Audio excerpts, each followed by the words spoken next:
Ito yung mga dokumento para klaro, ha? Tingnan ninyo.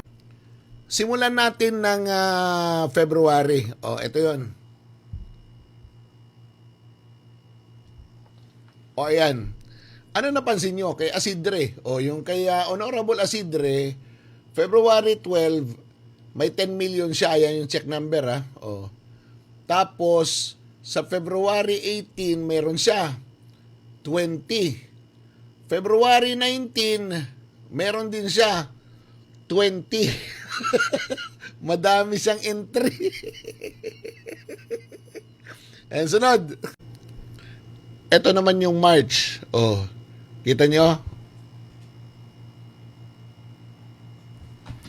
Pansinin nyo. Jude Asidre, 20 million. Ayan yung check number. Ayan yung date. March 10.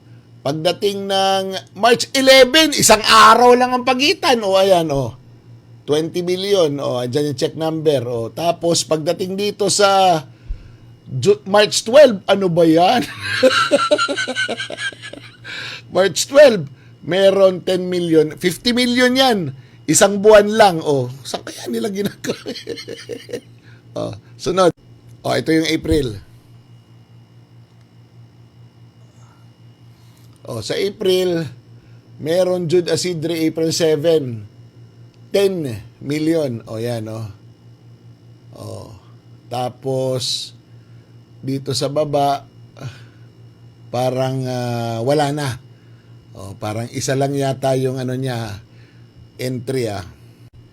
Ito naman yung May. Sa May, meron siyang May 8. May 6. Ayan yung check number, 25 million. Aba, lumalaki Lumalaki.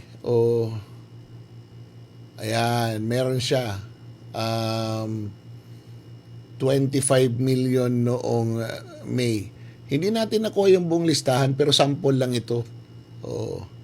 Then, yung pinakahuli ito, yung June. Ito. Ngayon, sa June ay June 1. June 1 na. May check-in na kaagad, 40! Okay na. 40 million. Mapapagaw iningatingog. Grabe, 40 million. Tapos, dito sa baba, meron pa ba? Wala na. Dyan lang. 40 kaagad. Ngayon, itong documents na ito, hindi ito kompleto. Pero yung pattern nito, according to my source, ang nito, nagsimula ito na magkaroon ng impeachment hearing.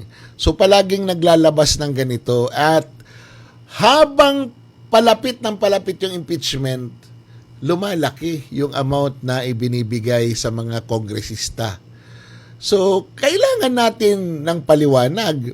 Ano ba ito? Kasi kung walang pera yung ating mga hospital, kung walang ginagamit para sa AKAP, AIX, at walang ginagamit sa mga eskwelahan, walang ginagamit para sa disaster, bakit may pondong ganito yung House of Representatives na basta-basta na lang nila inilalabas? Alalahanin nyo, because of the joint resolution of Congress, yung ginawa ni Senator Ping Lacson, hindi nila ito nililiquidate.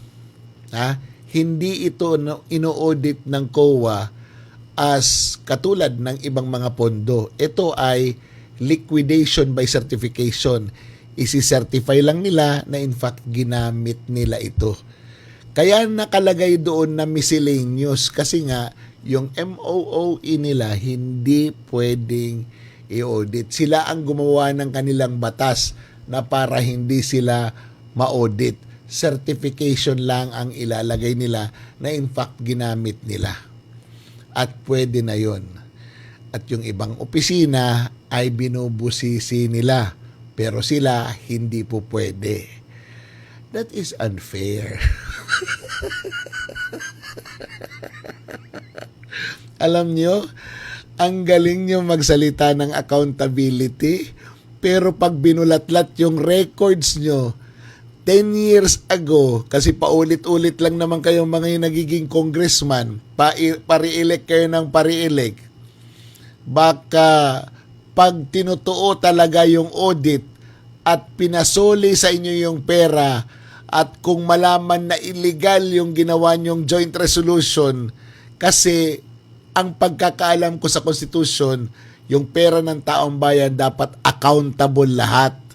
At merong proseso ng pag-audit at hindi kasama yung certification by liquidation, yung liquidation by certification, walang ganon. So pag merong maglakas ng loob at itanong sa korte at lumabas ang desisyon na illegal, maraming maprepreso sa inyo. O paano? Ha? Huwag nyo nang hanapin. Kasi magpasalamat na lang tayo dun sa tao na nagbigay sa akin ng dokumento na nagmalasakit siya para sa mga kapwa niya Pilipino. Abay, nahuli na raw yung bumaril at pumatay sa vlogger na si Memalisya. Oh, di ba? Pero yung pagkakilanlan, hindi pa inilalabas. Wala pa. Pati motibo hindi pa nilalabas. Nakakaduda eh. Parang papunta na naman ito sa akoy. Huwag naman sana. Bugbog na po kami. Kami na lang palagi ang kriminal. Din ito ng College of Law ng San Beda. Ito yung komento niya sa sinabi ni Senator Bongo. Ayan, sinabi niya, San Beda din to Bongo, only the courts can stop a demolition order. Tama naman po kayo din. Wala namang question doon, batas yan eh. Kaya lang din, di ba? Social justice, di ba? Oh. Mga pobre ito eh. Kailangan din natin ito tingnan. Hindi naman na hindi susundin ang order to implement. Pinapadelay lang ng konti. They are not stopping the order. In fact, the order was executed. Hindi niyo ba napansin na ang sinabi ni Bongo ay tungkol sa sirkumstansya ng galit ng Mayor Sara Duterte dahil nakiusap siya na hintayin siya ng 2 oras. Dahil galing pa siya doon sa flash flood. 'Di ba? Yung circumstances ang kinikwento ni Bongo, hindi yung legalidad. Yung circumstances bakit nagkaganon si Vice President Sara Duterte. Bakit siya nagalit? Hindi dahil doon sa legalidad. Well, anyway,